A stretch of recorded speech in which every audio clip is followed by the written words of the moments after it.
এবার যুক্তরাষ্ট্রকে ইঙ্গিত করে হুঁশিয়ারি দিল ইরানের স্থলবাহিনী যে কোনো হুমকি মোকাবিলায় সম্পূর্ণ প্রস্তুত বলে জানিয়েছেন বাহিনীর প্রধান ব্রিগেডিয়ার জেনারেল কিমার সেইদেরি। তার স্পষ্ট বার্তা, ইরানের সীমান্ত রক্ষায় সেনাবাহিনীর রেড লাইন যা অতিক্রমের চেষ্টা করলে উপযুক্ত জবাব দেওয়া হবে। এই ঘোষণা শুধুমাত্র প্রতিরক্ষামূলক নয়, বরং এটি একটি কৌশলগত বার্তা যা মধ্যপ্রাচ্যের ভূরাজনৈতিক বাস্তবতা ও ইরানের সামরিক অবস্থানের প্রতিফলন। ইরানের ভূগোল ও রাজনৈতিক বাস্তবতায় সীমান্ত নিরাপত্তা অত্যন্ত গুরুত্বপূর্ণ। দেশটির চারপাশে যুক্তরাষ্ট্রের উপস্থিতি, প্রতিবেশী দেশগুলোর অভ্যন্তরীণ সংকট ও আঞ্চলিক উত্তেজনা ইরানকে সব সময় উচ্চ সতর্ক অবস্থায় রাখে। জেনারেল হায়দারি বলেন, সীমান্তের নিরাপত্তায় স্থল বাহিনীর সর্বোচ্চ অগ্রাধিকার।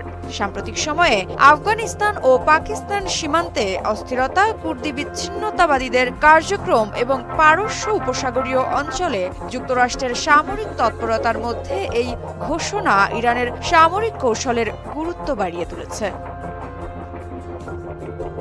হেইদারি আরও বলেন, ইরানের সেনারা শুধু সীমান্তে পাহারা দেয় না, বরং ভারতীয় সার্বভৌমত্ব ও স্থিতিশীলতার অন্যতম রক্ষক। ব্রিগেডিয়ার জেনারেল হেইদারি জানিয়েছেন, ইরানের স্থল বাহিনী বর্তমানে সর্বাধুনিক সামরিক প্রযুক্তি ও শক্তিশালী প্রতিরক্ষা ব্যবস্থা নিয়ে যে কোনো হুমকি প্রতিহত করতে প্রস্তুত। সাম্প্রতিক বছরগুলোতে ইরান সামরিক বাহিনীর আধুনিকায়নে ব্যাপক নিয়োগ করেছে, যার মধ্যে রয়েছে উন্নত ড্রোন, ক্ষেপণাস্ত্র ব্যবস্থা এবং ভারী অস্ত্রশস্ত্র।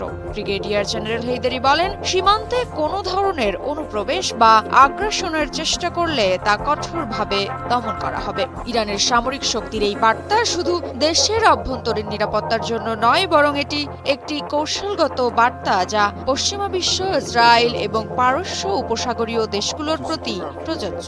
এই ঘোষণার আরেকটি গুরুত্বপূর্ণ দিক হল ইরানের আঞ্চলিক ভূমিকাকে প্রতিষ্ঠিত করা। জেনারেল হেইদারি বলেন, ইরান শুধু নিজের সীমান্ত নয়, বরং পুরো অঞ্চলের নিরাপত্তার ভূমিকা রাখছে। এটি ইরানের দীর্ঘদিনের কৌশলগত নীতি, যেখানে দেশটি নিজেকে মধ্যপ্রাচ্যের নিরাপত্তার অন্যতম নিয়ন্ত্রক হিসেবে তুলে ধরতে চায়।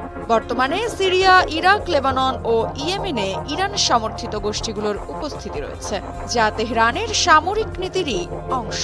এই অবস্থান থেকে ইরান নিশ্চিত করতে চায় যে কোনো বহিরাগত শক্তি তার নিরাপত্তায় হস্তক্ষেপ করতে পারবে না। এদিকে যুক্তরাষ্ট্র ইরানের পারমাণবিক কর্মসূচি পুরোপুরি ধ্বংস করতে চায় বলে জানিয়েছেন হোয়াইট হাউসের জাতীয় নিরাপত্তা উপদেষ্টা মাইক ওয়ালজ। 24 মার্চ সিবিএস নিউজের প্রোগ্রাম ফেস দ্য নেশনে তিনি বলেন, পুরোপুরি ধ্বংস ইরানকে